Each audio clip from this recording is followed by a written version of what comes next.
अक्सर आप TV news channels में जब कोई रेप जैसी घटनाएं देखते हैं तो वहाँ पर किसी महिला या किसी लड़की के साथ कहीं पर रेप कर दिया जाता है तो कहीं पर रेप करके उसको मार दिया जाता है। लेकिन आज की कहानी में हम अमेरिका के एक ऐसे सीरियल किलर के बारे में बात करेंगे जो न केवल रेप करके उस लड़की या महिला का मर्डर करता था बल्कि मर्डर करने के बाद भी लगातार उस डेड बॉडी के साथ रेप करता रहता था। दरअसल इस व्यक्ति का नाम है टेड बंडी, जो अमेरिका का रहने वाला है। इस पर हजारों से ज़्यादा आर्टिकल्स, दर्जनों से ज़्यादा डॉक्यूमेंट्रीज और कई सारे वेब सीरीज बन चुके हैं। दरअसल तरीका ये थोड़ा सा अलग अपनाता था। कभी हैंडीकैप के सहारे लड़कियों को सहायता के लिए अपनी कार के पास बुलाता और हथकड़ी लगाकर उसे किडनैप कर लेता था, तो कभी अधिकारी बनकर लड़कियों को अपने झांसे में फंसाकर कहीं दूर सुनसान जगह पर ले जाकर अपने वारदात को अंजाम देता था।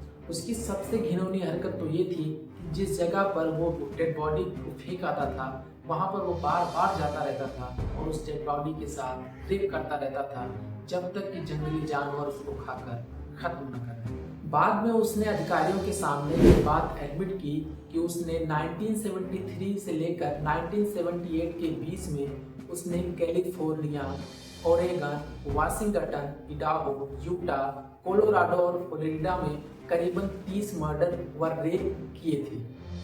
अधिकारियों का मानना था कि इसने करीबन 100 हत्याएं की होंगी। नाउ सबसे बड़ा सवाल ये है कि इतने सारे क्राइम करने के दौरान आखिर टेड बंडी पकड़ा क्यों नहीं जा रहा था। दरअसल माइकल वुड के अनुसार अपराधी को अपराधी जैसा दिखना चाहिए, लेकिन टेड बंडी वैसा बिल्कुल भी नहीं था। थोड़ा सा इसके बैकग्राउंड में समझने की कोशिश करते हैं। दरअसल टेड बंडी वाशिंगटन के एक यूनिवर्सिटी से लॉ और साइकोलॉजी में पढ़ाई कर चुका था।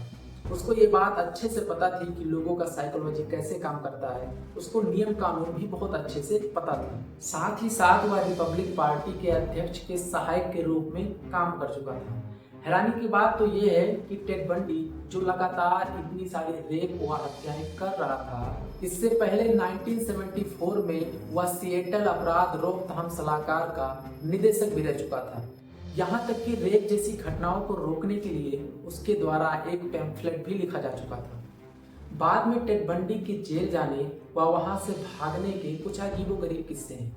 जैसे कि 8 नवंबर 1974 को टेड बंडी एक महिला को किडनैप करने की कोशिश कर रहा था। वो महिला किसी तरीके से उससे जान बचाकर भाग जाती है और वहाँ से वो जाकर सीधे पुलिस स्टेशन जाती है। वहाँ पर वो टेड बंडी का सारा हुलिया बताती है, उस कार के बारे में बताती है और पुलिस वहाँ से तफ्तीश अपनी जारी कर देती है टेड बंडी को खोजने के लिए। इसके करीबन एक साल बाद अगस्त 1975 में एक पुलिस अधिकारी ने टेड बंडी को अरेस्ट किया और उसे लॉकअप में डाल दिया। 1976 में कोर्ट ने टेड बंडी को किडनैप का दोषी पाया और उसे यूटा स्टेट की जेल में डाल दिया, लेकिन वहां से टेड बंडी खिड़की के रास्ते से भाग गया। इसी दौरान कोलोराडो में एक महिला की हत्या से रिलेटेड कुछ सबूत मिले जो टेड बंडी को इस केस से जोड़ रहा था। इसके बाद पुलिस द्वारा टेड बंडी की गाड़ी की तलाश की गई तो उस गाड़ी में कुछ बाल के सैंपल्स मिले।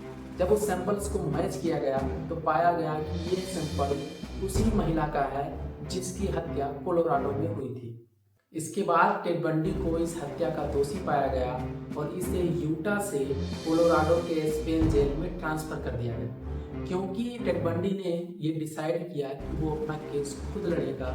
इसके चलते अमेरिका में फ्रीडम मिली कि वो अपना केस लड़ने के दौरान उसके हाथों में हथकड़ी नहीं पहनाई जा सकती। इसके बाद उसने डिसाइड किया कि वो लाइब्रेरी में जाएगा, वो केस से रिलेटेड पढ़ाई करेगा। इसके बाद उसको लाइब्रेरी भेज दिया गया। इसी बीच इसका फायदा उठाते हुए एक बार फिर से टेड बंडी वहाँ से भाग निकला। जेल से भागने के बाद करीबन 5-6 दिन तक वो जंगलों में भटकता रहा और इसके बाद आखिरकार वो फिर से पकड़ा गया। इसके बाद टेड बंडी को कोलोराडो की डार्कविल काउंटी जेल में डाल दिया गया। इसी दौरान उसने अपना वेट 20 से 25 पाउंड कम कर लिया। इसके बाद टेड बंडी ने जेल की छत में एक सुराग बनाना शुरू कर दिया। मैं आपको बता दूं कि उसने जो 20 से 25 पाउंड अपना वेट कम किया था उसने इसीलिए किया था कि सुराग से आसानी से वो बाहर निकल सके, और आखिरकार वही हुआ। अचानक एक रात उस सुराग से वो भाग गए। और उसके पास जो कुछ किताबें जो अक्सर वो पढ़ता रहता था उसको और तकिए को ऐसे रख गया जैसे कि वहाँ कोई लेटा हो। जेल से भागने के बाद टेड बंडी सबसे पहले शिकागो गया, उसके बाद वो फ्लोरिडा गया। अमेरिका के FBI के 10 मोस्ट वांटेड भगोड़ों की लिस्ट में टेड बंडी को शामिल कर लिया गया। इसके बाद 15 फरवरी 1978 को फ्लोरिडा के लेक सिटी में अंतिम बार टेड बंडी को गिरफ्तार कर लिया गया। 2 दिन के हिरासत के बाद टेड बंडी ने अपने सारे अपराध अधिकारियों के सामने कबूल कर लिए। इसके बाद जुलाई 1979 को कोर्ट द्वारा टेड बंडी को किडनैपिंग, रेप व हत्या का दोषी पाया गया। इसके बाद टेड बंडी को इलेक्ट्रिक चेयर में मौत की सजा सुनाई गई। इसके बाद 24 जनवरी 1989 को फ्लोरिडा स्टेट जेल में टेड बंडी को एक इलेक्ट्रिक चेयर से बांध दिया गया। इसके बाद सुबह यानी मॉर्निंग 7:16 पर टेड बंडी को डेथ डिक्लेयर कर दिया। बहुत बहुत